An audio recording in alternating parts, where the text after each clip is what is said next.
12 News Roger Williams poll also found abortion was the second biggest issue for voters in the 2nd District, and it's come up a lot, so I want to ask you both about your positions. Mr. Fung, I'll start with you.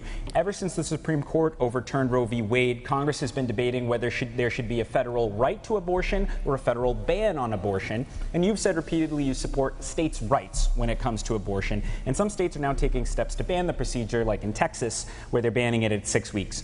Do you think states should be allowed to ban abortion under federal law, or do you think Congress should require abortion to be legal nationwide up to a certain point? Yeah. And I'm glad you asked that question, Ted, because I need to, first talk to all of your viewers and the people in the 2nd District and people in Rhode Island to clarify my position on abortion because of the outright lies from these ads that my opponent has been putting out against me. I do not and never said, nor will I ever support a national abortion ban or criminalize it. And that is where I am, stand on this position. I do, believe that a woman needs that ability to make that deeply personal decision about getting access to an abortion. If you're elected to Congress, you will face that question about whether it should be a floor and all American women have the same right to an abortion up to a certain point, or a ceiling. Do you think states such as Texas, under federal law, should be able to have these earlier bans? Look, I'm not supportive of any type of national ban or any type of bans or criminalizing it, whether it's at the federal level or at the state level. Period. Mr. Magazzino, you've run a lot of ads suggesting he supports a national ban on abortion. He just said he doesn't. There is a clear difference between me and Alan Fung on the issue of abortion. I trust women to make the choice of whether or when to have children. He thinks that it should be up to politicians and judges. Whether it's at the federal level or the state level, doesn't matter. It should be up to women, not up to politicians and judges. And let's look at the record here. 3 years ago in Rhode Island, we passed a law to codify the protections of Roe v. Wade here in Rhode Island. I testified for that bill. I fought for it. I lobbied for it. Alan Fung was against it. He got the endorsement from an extreme organization just last week called Right to Life that supports banning all abortions regardless of the health of the mother or whether it was the result of rape or incest.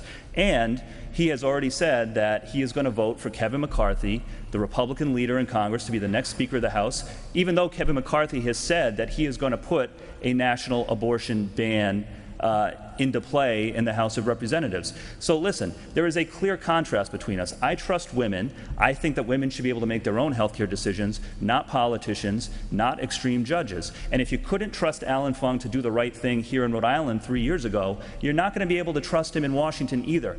In Congress, you will always know where I stand. Well, Mr. Magazzino, I will let Mr. Fung respond in a second, but I do want to ask you, Republicans have argued that you are taking an extreme position on abortion. So let me ask you a simple question. Do you think there should be any legal limits on abortion in the United States? What I support is going back to Roe versus Wade, what we had in this country for 49 years before his extreme judges ripped those rights away. Under Roe versus Wade, states had the ability to put reasonable limitations on abortion. What I would do in Congress is do what we did here in Rhode Island, which Alan opposed, and put the protections of Roe v. Wade into federal law so that all women are protected, regardless of what state they live in or who their politicians happen to be. What I support is putting Roe versus Wade, which was the law of the land in this country for 49 years, back into place. Mr. Fung, you did oppose the Reproductive Privacy Act in Rhode Island, which some might see as in conflict with your position now. Can you reconcile those two? Yeah, absolutely, because that law went beyond Roe. They did more. And at the federal level, I could be supportive of that bill, that bipartisan bill, with Senator Collins, Senator Murkowski, and Senator Kaine. Yep. So that's wrong, by the way. 15 seconds. No, so that's wrong. The bill that we passed in Rhode Island 3 years ago to protect Rhode Island women did not go beyond Roe versus Wade. It codified it in state law. That is a false talking point that anti-abortion extremists have been propagating for the last 3 years, but it's not true. Well, obviously you two disagree on that, so I'll give it back to Tom. But read the bill. I mean, it's in there.